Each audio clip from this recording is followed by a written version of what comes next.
Hey, what's going on? Dice Brand here, chilling in Cotton Tree today. Hope you're having a fucking sweet weekend. I certainly am. Anyway, the point of the video is I want to talk to you about why blindly following your passion, especially after you leave the military, is an extremely bad idea. Okay, I've been sort of brainstorming this for quite a while now, and I recently picked up a book by Cal Newport, and it's like there's a lot of examples in there that are out of context, but if you just read the main points of the book, you sort of get the gist of the idea of what he's trying to say.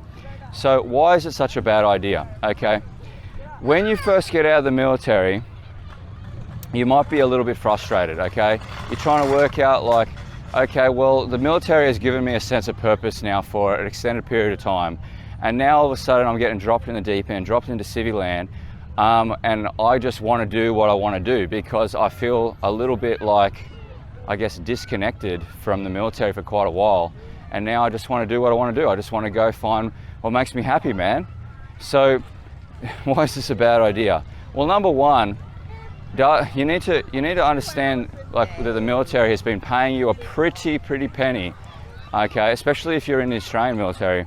They've been giving you a decent amount of coin for quite a while, and then for you to just sort of like uproot all that, you're going to have a bit of a culture shock when you get to civvy land and you realize, wait a minute, the army talked me up and said that all these things that I was learning in the military were actually going to be easily transferable skills to civvy land, when in actual fact only some of them are, and it's not as much as you would think it is.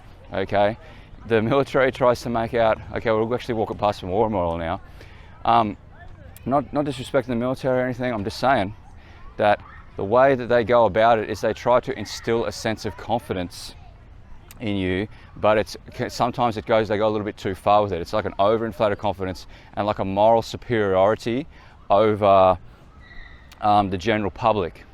So when you come out to civvy land, you think that structure's still there, and it isn't, okay? But so you need to make sure that whatever you decide to pursue when you get out, you need to make sure that shit is actually fucking monetizable, okay? Don't just like actually blindly follow your passion and be one of these guys that like stroke the rocks and tarot cards and like go on some spiritual awakening journey, or like or another thing that you might do is just a little bit of a level up is accept a job that is not ideal, because this is what I did, okay? I was like, I don't really know who I am, so I'm just going to accept any job, yay! And like, I don't really know who I am, so I'm just going to, work in a menswear store, and I'm going to get my social skills up, and I'm going to work for fucking $18 an hour. That's going to put you on a worse direction, because now you're learning skill sets that are some of the skill sets are there, but a lot of them, and also the mentalities and the people that you're around in that particular environment, they're not actually going to be able to set you up for the long-term goal, the long-term strategy on the actual things that are going to give you true fulfillment in the long run. So you can't just blindly follow your passion. You got to make sure that shit is actually fucking monetizable. Okay, so you need to draw the line. Okay, there's going to be a section where you're like, okay, these are the things that I actually like doing, the things that I enjoyed from the military. Okay, these are things that I didn't enjoy. Okay, think deeply about these things. Ask yourself deep questions.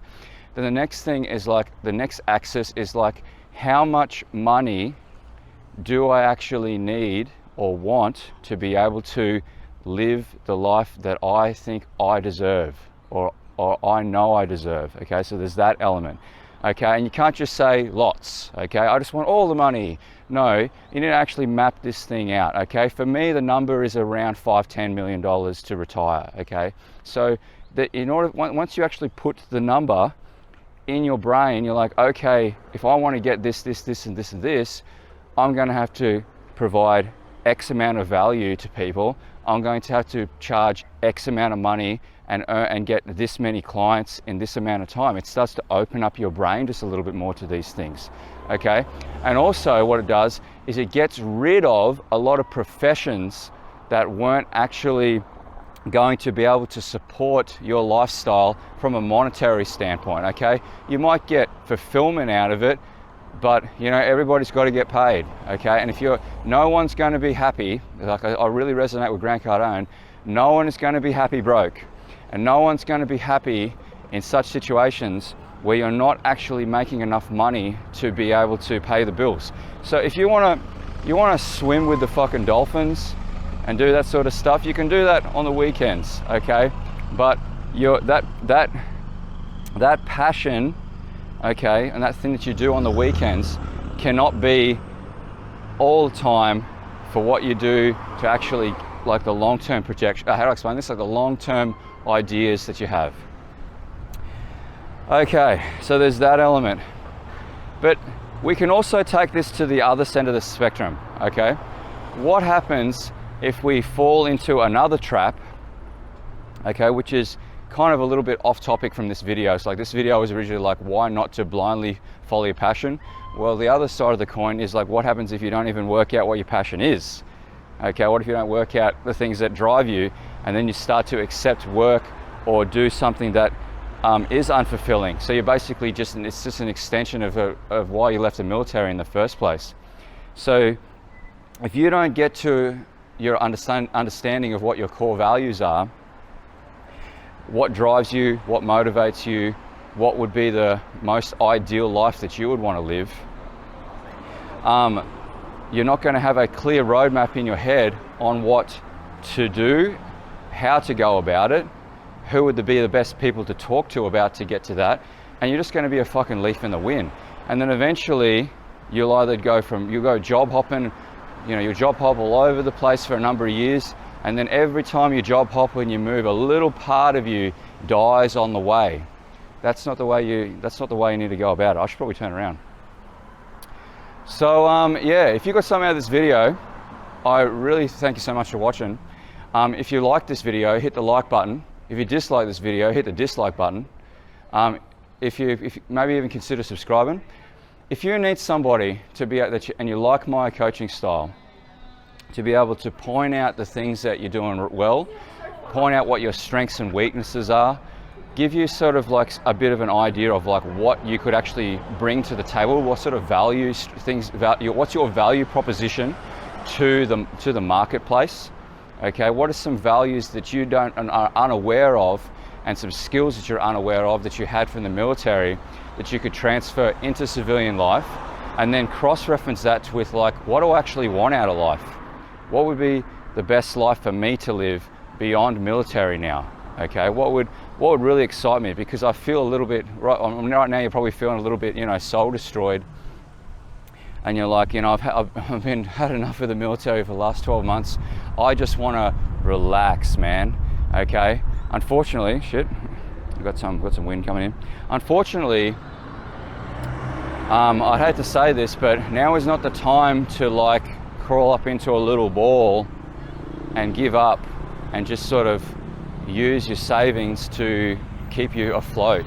Okay. Now is the time for you to double down and ask these even more painful questions, because you can either have acute pain now for a short period of time, be 12 weeks, 24 weeks, and actually get a roadmap built out for your life, or you can have a mediocrity lull, a lulling of like everything's going to be fine. And then every now and then there's like a little, there's a big spike of problems, and your life falls apart. Okay, you can have that life for the rest of your life. Which one do you want to do? Okay, obviously the first one. You want to get a decent map. Like, it's not a perfect map. The map's going to evolve and change as you change, but at least have a bit of an idea of like, okay, this is who I am. This is what I want to do. This is what I bring this is my value proposition. These are the types of roles and positions that would suit me. This is what I believe to be is my purpose, my calling, and it's justified because I've asked these deep questions about myself.